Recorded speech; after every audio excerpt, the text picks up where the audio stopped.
श्रीमद्भगवद्गीता 13वां अध्याय क्षेत्र क्षेत्रज्ञ विभाग योग। श्री भगवान बोले, हे अर्जुन, यह शरीर क्षेत्र इस नाम से कहा जाता है और इसको जो जानता है उसको क्षेत्रज्ञ इस नाम से उनके तत्व को जानने वाले ज्ञानीजन कहते हैं। हे अर्जुन, तू सब क्षेत्रों में क्षेत्रज्ञ अर्थात जीवात्मा भी मुझे ही जान और क्षेत्रज्ञ को अर्थात विकार सहित प्रकृति का और पुरुष का जो तत्व से जानना है वह ज्ञान है, ऐसा मेरा मत है। वह क्षेत्र जो और जैसा है तथा जिन विकारों वाला है और जिस कारण से जो हुआ है तथा क्षेत्रज्ञ भी जो और जिस प्रभाव वाला है, वह सब संक्षेप में मुझसे सुन।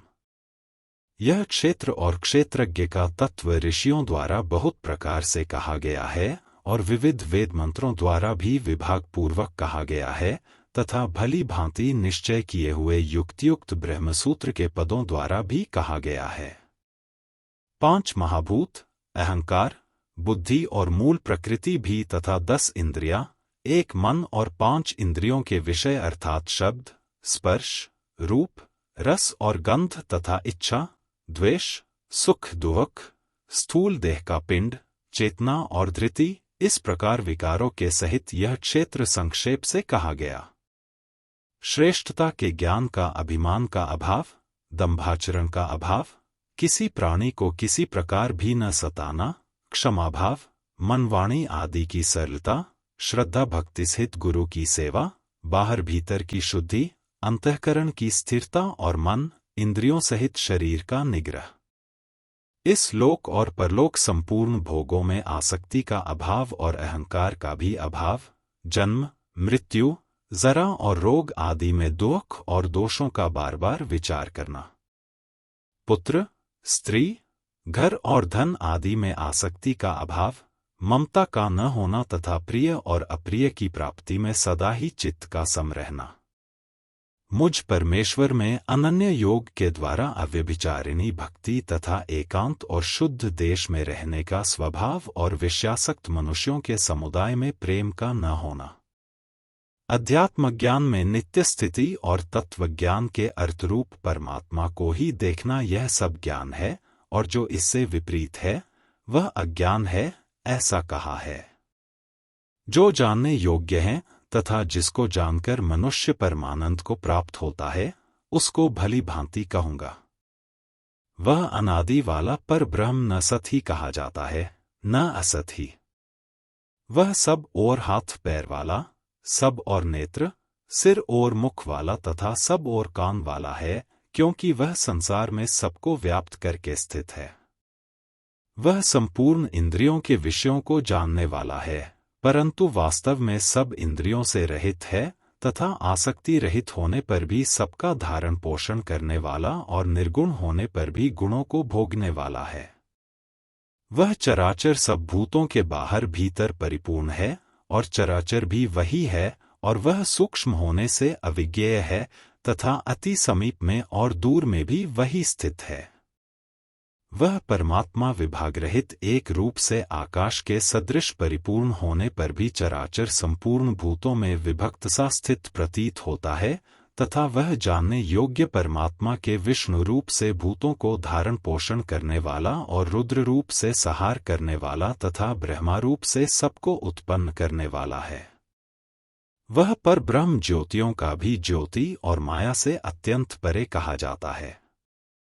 वह परमात्मा बोध स्वरूप, जानने के योग्य तथा तत्व ज्ञान से प्राप्त करने योग्य है और सबके हृदय में विशेष रूप से स्थित है।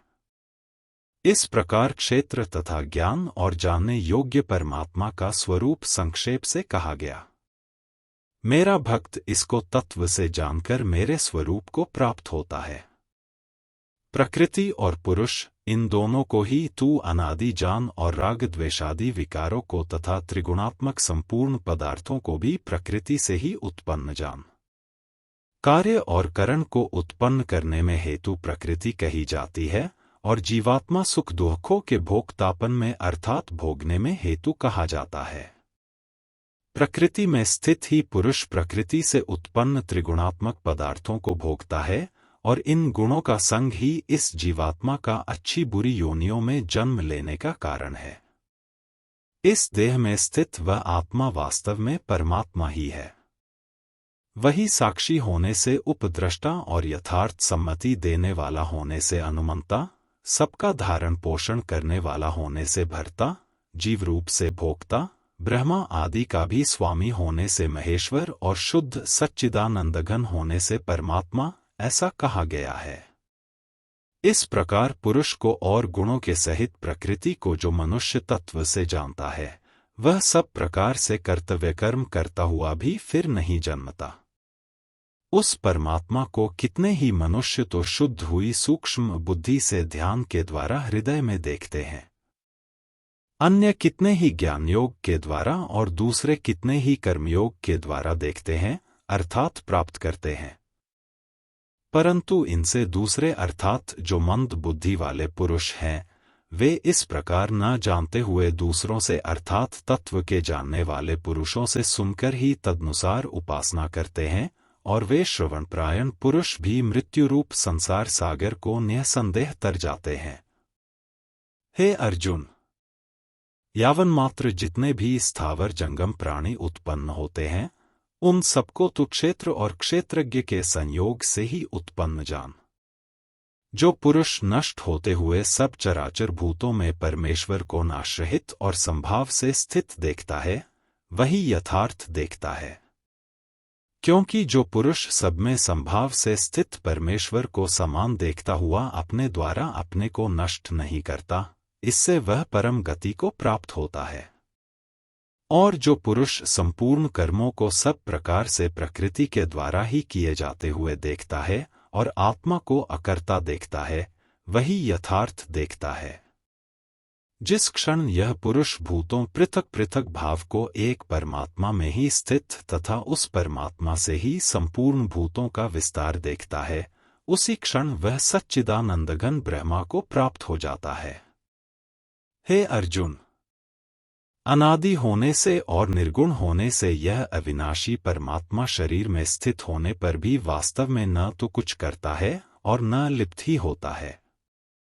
जिस प्रकार सर्वत्र व्याप्त आकाश सूक्ष्म होने के कारण लिप्त नहीं होता, वैसे ही देह में सर्वत्र स्थित आत्मा निर्गुण होने के कारण देह के गुणों से लिप्त नहीं होता। हे अर्जुन, जिस प्रकार एक ही सूर्य इस संपूर्ण ब्रह्मांड को प्रकाशित करता है, उसी प्रकार एक ही आत्मा संपूर्ण क्षेत्र को प्रकाशित करता है। इस प्रकार क्षेत्र और क्षेत्रज्ञ के भेद को तथा कार्यस्थित प्रकृति से मुक्त होने का जो पुरुष ज्ञान नेत्रों द्वारा तत्व से जानते हैं, वे महात्माजन पर ब्रह्म परमात्मा को प्राप्त होते हैं। इस प्रकार उपनिषद, ब्रह्म विद्या तथा योगशास्त्र रूप श्रीमद् भगवद गीता के श्री कृष्ण अर्जुन संवाद में क्षेत्र क्षेत्रज्ञ विभागयोग नामक 13वां अध्याय संपूर्ण हुआ। हमारे चैनल नित्या कुंज को लाइक करें, शेयर करें और सब्सक्राइब भी करें।